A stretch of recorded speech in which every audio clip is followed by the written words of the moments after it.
Yes, Joe has been working with us for 2 years, and he isn't with us. Oh, hi, Joe. So we're so pleased that he could share his program with us virtually.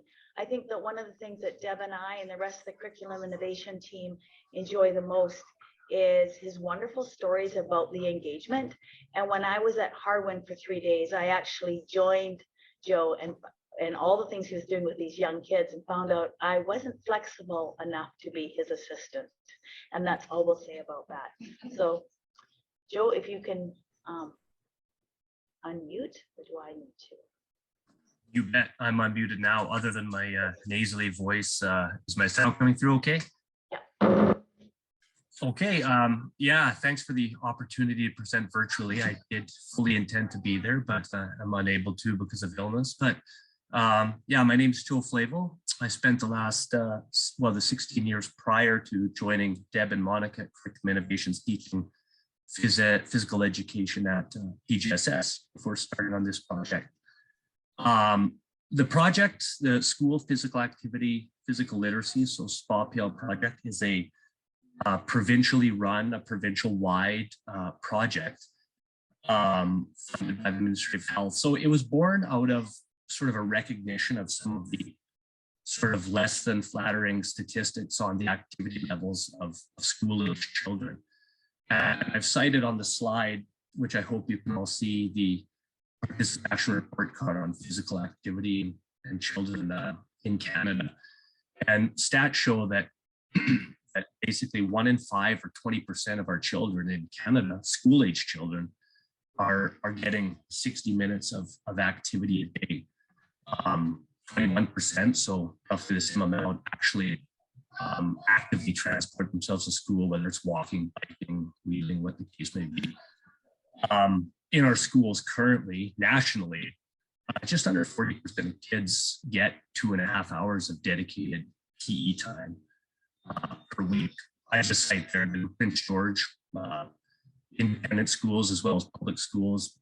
We mirror that, 2 to 3 dedicated gym sessions per week of 30 to 45 minutes each, unless you happen to be in a smaller school that has more access to the gym. And this is really just due to sort of limited facilities and large academic curriculum and, the logistical matters that do kind of get in the way. So this project really is meant to just sort of face our new reality as far as kids' activity.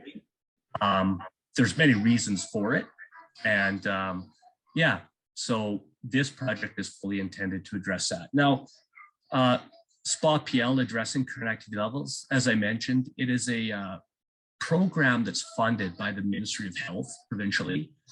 And the organization Sport for Life, which is a national body that is sort of charged and responsible for overseeing, physical development and athletic development from the grassroots ages all the way up to the Olympic level in Canada. And they've partnered with our regional body, Engage Sport North, and SD57 to deliver it in our regional and local schools. They want to target schools because, as we've heard in the previous segment with TJ, and schools offer the avenue with the fewest barriers to accessing our children and our families, right? The financial barriers that are associated with a lot of community programs gets removed.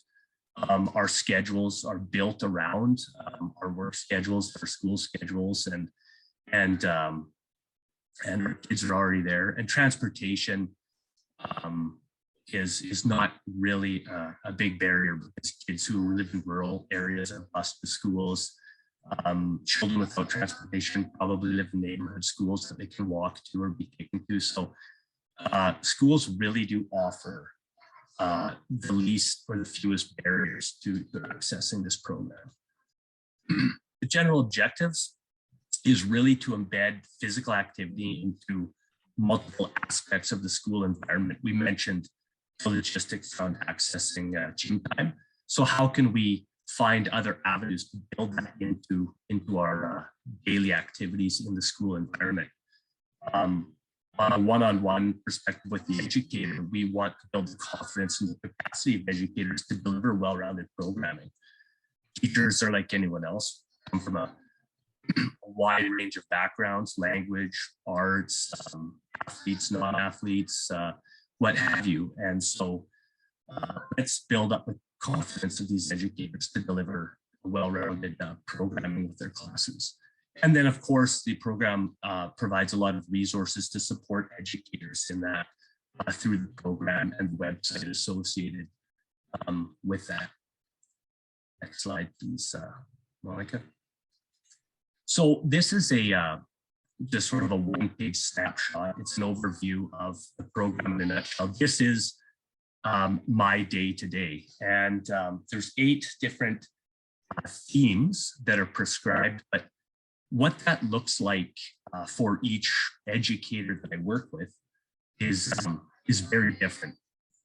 And as I mentioned, what I do is I work one-on-one with individual teachers and educators. So it's personalized one-on-one real-time professional development with educators that carries on throughout the year. So step one, I meet the educator and I find out where they're at in their journey. I've worked with everybody from people with a background in university athletics to people who have a background in music or fine arts and are scared of the gym.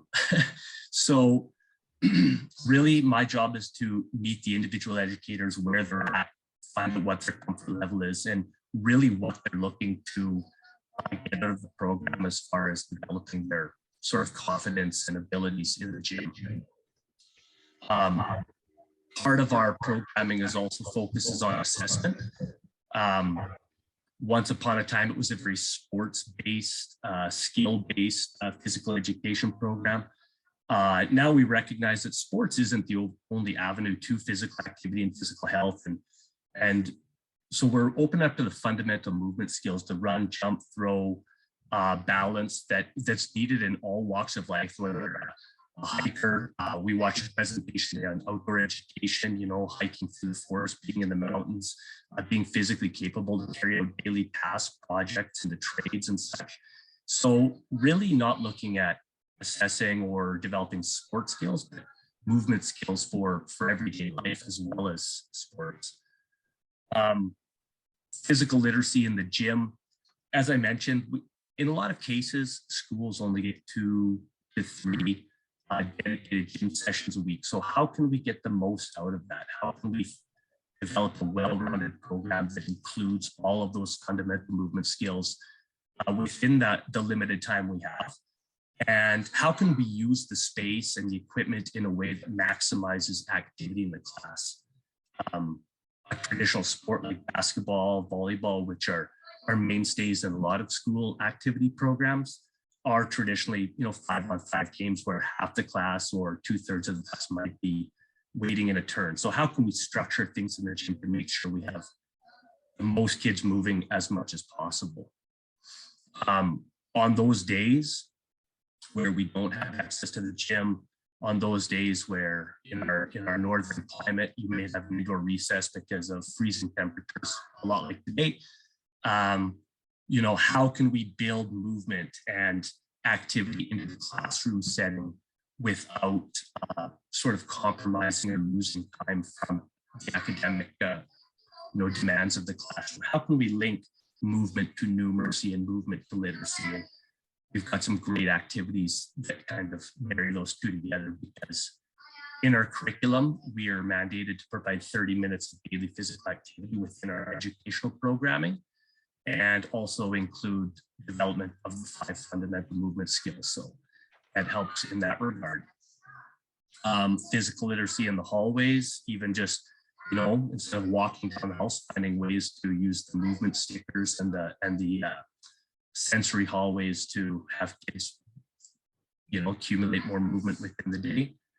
And even being outside, using outside as an option. The gym is not always available, but outside is most of the time. So offering not only showing teachers how the activities and the strategies used in the gym can be transferred outside where kids naturally move more because of the larger spaces, but also how the unique features of their playground, of their schoolyard can be used once again, not just to have kids move and develop the movement skills that the kids need, but also linking it to curriculum so that perhaps you can have the best of both worlds where you're linking curriculum to outside movement activity. And like I said, embedding that movement into another aspect of our day. And then the dynamic warm-up really is educating the teacher on what the different movement skills are, all the different ways that we should be encouraging our kids to move to round out their abilities as far as movement. And then the project is constantly evolving. We report back to the developer, which is Sport for Life. And the debrief is really a conferencing with the educators one-on-one at the end of their time with me and finding out, what they liked and didn't like and or benefited from and maybe didn't benefit from and reporting back to the developers so that we can make it as relevant to the educators as possible. So that's the program, a snapshot of the program. I'm seconded from the district to deliver this program, even though Engage Sport North is outside agency, because they really did feel having an educator deliver the program would make it as sort of relevant to the educational setting and teachers as it could be. And yeah, I'd like to thank Deb and Monica for trusting me with this. I've really enjoyed it, and I'd be happy to take any questions that anybody has at this time, if there are any. Thanks, Joe. Appreciate the information and the presentation. Any questions for Joe? Trustee Mahoney? So there we go. Hey, Joe, I'm assuming that the program like this has been initiated because of the lack of physical activities the children are doing these days. Yeah, and basically the stats show that only 20% of school-age children, K to 7, are receiving are taking part in an hour of physical activity a day. They target the elementary schools because kind of moving along with the early intervention piece, and yeah, so stats show that kids just aren't moving. The national, the participation report card on health is actually a sampling of 50 different communities of different sizes from across the country. So it is a fairly strong representation of how much kids are moving. So focusing on the K to 7 is really meant just to sort of get that early engagement, early intervention. And if we can, we've all had teachers who are very comfortable and confident and excited about a subject matter, and that sort of enthusiasm and confidence is contagious. And the better we can equip our elementary educators to sort of have that confidence with physical activity and physical literacy, I think the more impact we're going to have capturing the imaginations of the kids. I know that they're taking out ball fields and putting parking lots in. Was this run last year? Yeah, this program started. I'm new at this, Joe. That's why I'm asking you. No, that's okay. This program actually started, was launched last year, like I said, province-wide. A point of pride, I guess, for SD 57 and Engage Sport North is that the northern region is the only region that sort of successfully got it off the ground last year. So in a lot of our conversations and consultations with the Okanagan, the island, the lower mainland, and the valley, we're, I guess, steering the ship a little bit, so to speak. So a point of pride for us in the north, and we're in the second year of our programming up here. Okay, thanks, Joe. Thank you, Trustee Mahoney. Any other comments, questions? Chair Warrington. Yes, thank you. Thank you very much, Joe. That this is just knowing that children have that need to move and work throughout the day. This enhances their learning. I'm sure the schools that are participating in this program, have they noticed that students are more willing and able to concentrate in the day and work through complex problem solving and that sort of thing, having had opportunity to move more frequently through the day? Could you speak to that? Definitely, and that's sort of one of the aspects that we looking at. Aspect number 4 on the slide there, physical literacy in the classroom, is not only are you actually just providing the 30 minutes a day that all kids need, but that's one of the things that I like about educators, is that from a classroom management, social emotional sort of regulation aspect, it is a very beneficial program. We have, my son included, kids who are hard pressed to sit in a desk for longer than maybe 15, 20 minutes, and the legs bouncing and they're squirming in their seats.